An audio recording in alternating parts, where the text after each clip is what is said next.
To be honest, if I had to pick somebody at the top of the 168-pound division to defeat Andre Dirrell, 24-1 with 16 KOs, he's the one that fought Carl Froch Nottingham and also had the neurological damage after the Abraham fight. His brother Anthony Dirrell is the 168-pound WBC champion that fought Sakio Bika twice. So if I was to pick somebody, it would be James DeGALE, 20-1 with 14 KOs. Here's the reason why.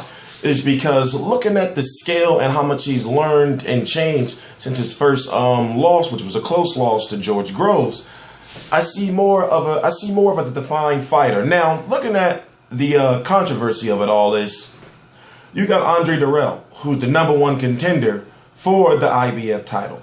You got James DeGALE, who's the mandatory for the IBF title.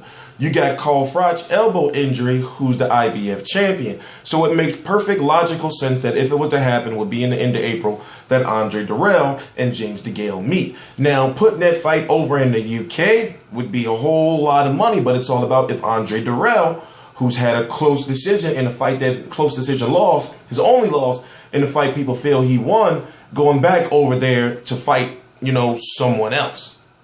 So it all depends on how you look at it. Now, me, if he wants to make more money, I would think, well, go over there and fight James DeGALE. You can get that in a nice little arena, put like 20,000 people up in there or something like that.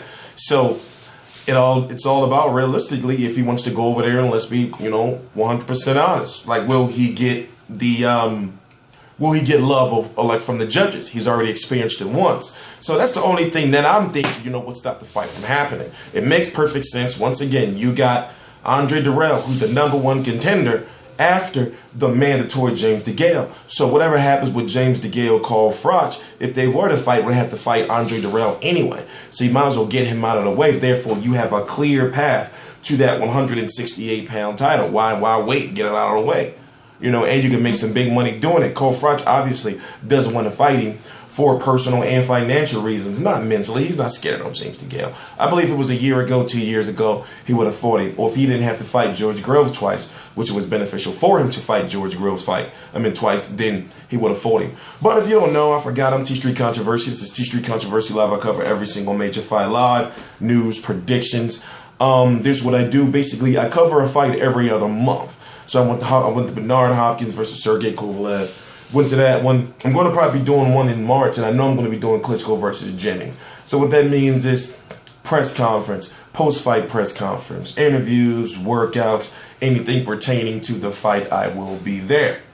So talking about the 168-pound division, you got WBA Super World Champion Andre Ward, who is now back, but he's still not on the pound-for-pound list yet because he doesn't deserve to. And also, he's not recognized as the WBA champion because he's been inactive. Now, follow what I'm saying.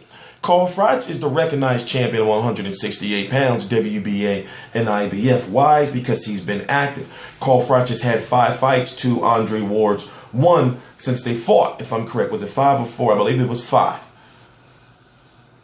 I'm not gonna tell myself when I believe it was 5. But looking at now that Andre Ward is back, he has to have a fight, and also he needs a warm-up fight to actually have to get fans to have faith in him. People say, why won't they fight Andre Ward? Andre Ward really doesn't bring in any money. You can have a good fight that fans would enjoy. It may be boring as far as to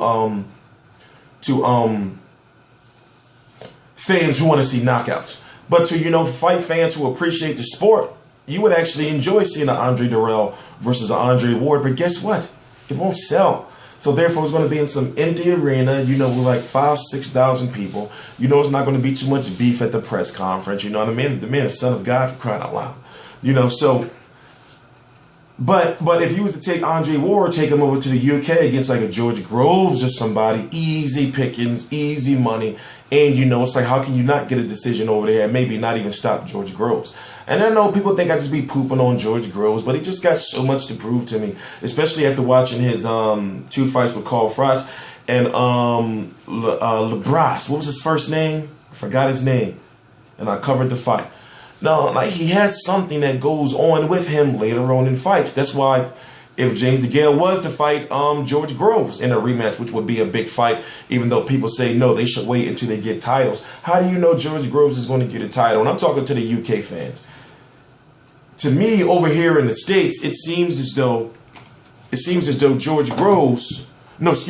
DeGALE has a better chance of getting a world title than George Groves does. And I'm just laying out the landscape. You know, George Groves has some issues, conditioning, and I'm not saying the heart, but something later on in the fight seems to go. It's just something that's just not there. So it's hard for me just to ride with him. So I'm saying that if them two was to fight, you got the IBF and the WBC champion going, with number one contenders going after it. And then, you can have some type of tournament between Anthony Dirrell, Carl, Froch, if he wants to be in or not, which most likely it looks like the IBF is going to strip him. But, I don't want to confuse people and end up confusing myself talking about it. I'm T Street Controversy on Facebook, T Street Controversy on Instagram, T Street Controversy on Twitter. This is not just a regular boxing channel anymore. Major things are happening, despite what you may think of it. And I'm waking up every day feeling more and more popular. Yeah, that's taking a shot. But anyway, T Street Controversy, RealCombatMedia.com, T Street Controversy Live.